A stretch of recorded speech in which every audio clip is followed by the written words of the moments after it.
नमस्कार स्वामी भक्तांनो, कसे आहात तुम्ही? स्वामींच्या कृपेने आनंदितच असाल ना? आनंदितच राहा. तर स्वामी आपल्या भक्तांना कसे सुंदर विचार सांगतात ते नक्कीच ऐका. स्वामी सांगतात, बाळांनो, तुमच्या जीवनात आलेले दुःख हे तुमचे अपयश नसते, तर तुम्हाला अधिक मजबूत करण्यासाठी आम्ही घेतलेली परीक्षा असते. आज तुम्हाला जे कठीण वाटते तेच उद्या तुम्हाला ताकद बनवते.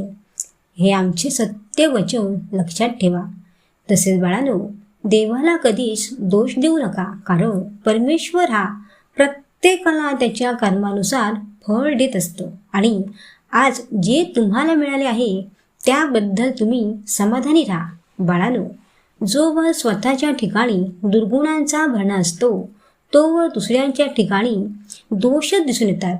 बाळांनो, त्यासाठी तुमच्या मनातील वाईट दोष काढणे महत्त्वाचे असते. स्वामी सांगतात, बाळांनो, तुमच्या एका साध्या आणि अत्यंत गोड हसण्याने तुमच्या आसपासच्या अनेक लोकांचे मोठे दुःख एका क्षणात नक्कीच हलके होऊन जाते. आयुष्यात कितीही मोठे संकटे आली तरी हसत मुखाने सामोरे जायला शिका. रडत बसून किंवा सतत चिडचिड करून जीवनातील मोठे प्रश्न कधीच सुटत नसतात. मनात सकारात्मक विचार ठेवा, सर्व काही चांगलेच होणार. बाळांनो, माणूस जेवढा आजाराने थकत नाही त्यापेक्षा जास्त विचार करून थकतो. म्हणून हसत राहा,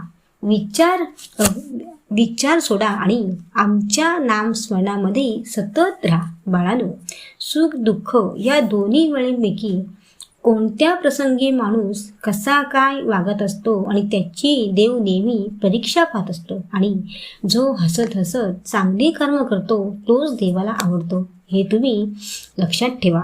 स्वामी सांगतात, बाळांनो, वडाचे झाड किती मोठे असते पण त्याची बी किती लहान असते. त्या एवढ्याशा लहान बीमध्ये संपूर्ण वड सामावलेला असतो. तसेच नामात संपूर्ण परमेश्वर सामावलेला आहे. नामाची नीट जोपासना केली तर त्यातून परमेश्वर प्रगट झाल्याशिवाय राहणार नाही. म्हणून बाळांनो, सतत परमेश्वराचे नाम घ्या. बाळांनो, लोकांनी तुमची निंदा केली तरी चालेल, पण परमेश्वराचे नामस्मरण कधीच सोडू नका. एक वेळ लोक तुम्हाला सोडतील पण परमेश्वर कधीच तुम्हाला सोडत नसतो. म्हणून बाळांनो, देवाच्या नामात सतत लीन व्हा. बाळांनो, आपण जसे काही वस्तू घ्यायला बाजारात जातो तसे आपण हवी ती वस्तू घेतो. त्याचप्रमाणे परमार्थाच्या अनेक साधनात आपल्याला अनुकूल आणि माफक असे नामस्मरण हेच एक उत्तम साधन आहे. बाळांनो, लक्षात घ्या.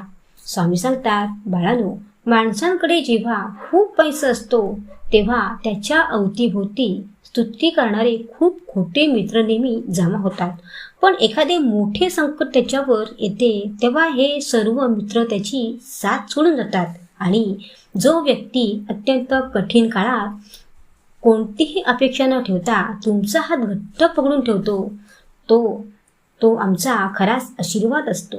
बाळांनो, दुःखाच्या प्रसंगी ज्याने तुम्हाला खरा आधार दिला त्याला यशाच्या शिखरावर पोचल्यावर कधी आणि अजिबात विसरू नका.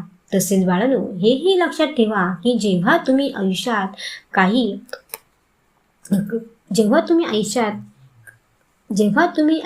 काही रडाल तेव्हा असे समजू नका का देव माझ्या पाठीशी कधीच नव्हता. त्यासाठी थोडा संयम ठेवावा लागतो. मनाने ठरवावे लागते आणि त्या दिशेने सतत प्रयत्न करून चालावे लागते. बाळांनो, कष्ट करून तुम्ही थकाल पण तुमची हार कधीच होणार नाही. आणि प्रत्येक वेळी देवाचे नाम घ्यायला विसरू नका. सतत देवाचे नाम घ्या. नामस्मरण केले की देवाला तुमच्याजवळ यावेच लागते. तर स्वामी भक्तांनो, कसे वाटले ऐकून? श्री स्वामी समर्थ. जय जय स्वामी समर्थ.